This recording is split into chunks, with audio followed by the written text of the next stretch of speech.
يا أيها الذين آمنوا لا تقدموا بين يدي الله ورسوله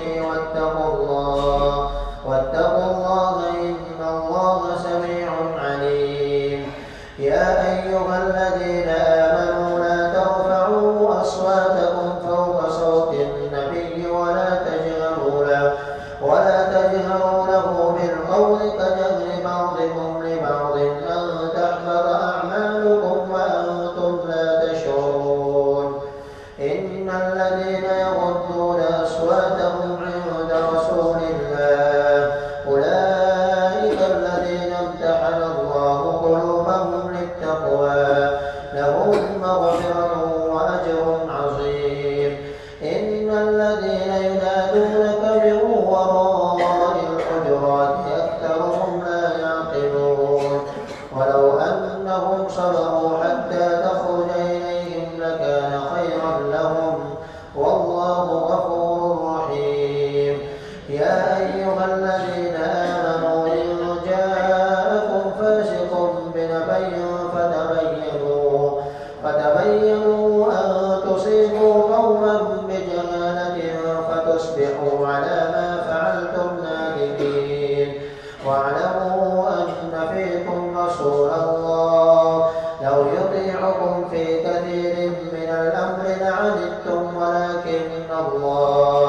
ولكن الله حبب إليكم الإيمان وزينه في قلوبكم وكره إليكم الكفر والفسوق والعصيان أولئك هم الراشدون فضلا من الله ونعمة والله عليم حكيم. وإن طائفتان من المؤمنين اقتتلوا فأصلحوا بينهما فإن بغت إحداهما على الأخرى فقاتلوا التي تبغي حتى تفيء إلى أمر الله وإن فاءت فأصلحوا بينهما بالعدل وأقسطوا إن الله يحب المقسطين.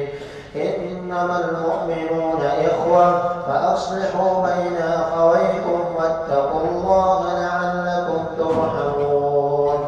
يا أيها الذين آمنوا لا يسخر قوم من قوم عسى أن يكونوا خيرا منهم ولا نساء من نساء عسى أن يكن خيرا منهن ولا تلمزوا أنفسكم ولا تنابزوا بالألقاب بئس الاسم الفسوق بعد الإيمان ومن لم يتب فأولئك هم الظالمون.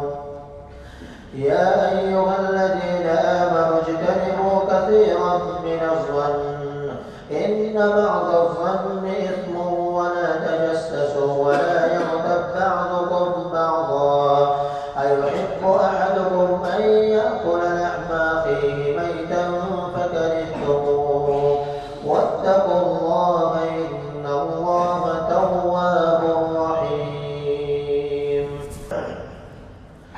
يا أيها الناس إنا خلقناكم من ذكر وأنثى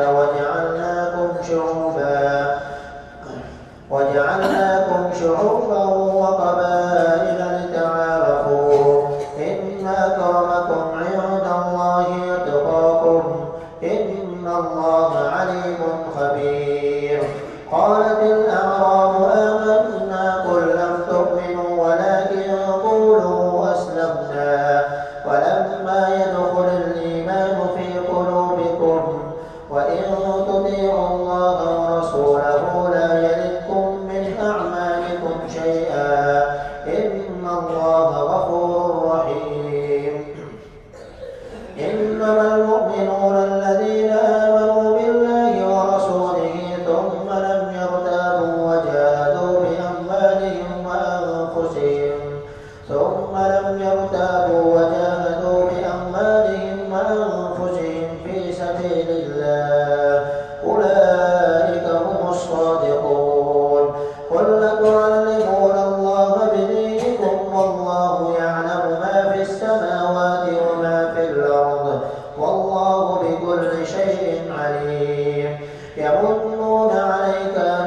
تعلمون